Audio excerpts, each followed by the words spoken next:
This is what's going on in Guangzhou right now. Black people have been kicked out of their apartments. Students have been kicked out of their dormitories because there's been a new surge of corona in China. And they are saying this is coming from black people. Even if some black people have corona disease, is this how to treat people? They made these people pay 6 months rent, and now they've kicked them out of their rooms. They're literally sleeping on the street.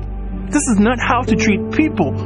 We are not animals. We are not dogs. There are many Chinese in Africa, but we don't treat them like this. No. When this pandemic was going on, when this outbreak was still going on in China, Africa was still welcoming Chinese into our continent. We were welcoming them into our various countries. So how come you're treating people like this?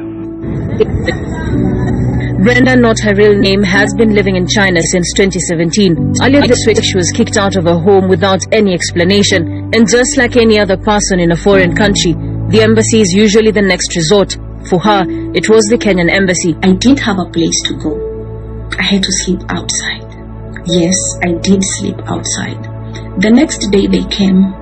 I tried calling them. They were not actually responding to my call. What they told me, go to the police. I did that.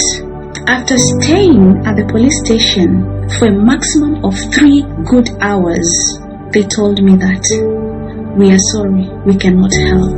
She reached a dead end after 2 days of sleeping outside the embassy, a situation that many like her from other African nations have found themselves in. This video shows Chinese police officers escorting people of African descent from a place they had set apart for themselves. I know of 2 pregnant ladies. One is 8 months pregnant, the other is 6 months pregnant. They cannot access hospital. Patricia, also not her real name, was lucky to have escaped the eyes of Chinese nationals who came knocking in her house earlier today. Our conversation on phone revealing just how scary everything is. Now I don't have food. I don't know what to do. I can't just go to the street. I don't want to sleep outside. Now it's either I choose to have somewhere to sleep or I choose food.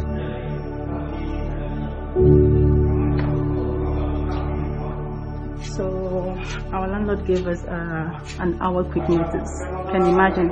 Only in China that the landlord would just come, switch off your lights and give you an hour quick notice to leave. When you have legal signed documents with him, you have contract of a 6-month rate. You're paid upfront with the taxation and everything. And then the landlord will just come to your door and knock and tell you he's coming up in 10 minutes, that he's giving you an hour to pack out. With the whole situation out there. Right? Even are we animals? What saddens me is that all these people were staying in China all this while when the outbreak was going on. How many black people died from this disease in China? But now that things are getting a little better, this is how you're treating us? This is unacceptable. Guys, I know this video is very upsetting and a lot of people are angry. I am too. But we shouldn't start attacking Chinese in Africa in retaliation. And an eye for an eye will only make us all go blind. All I want you to do is to keep sharing this video and let's draw people's attention to this. Let's draw our government's attention to this so that something can be done about this.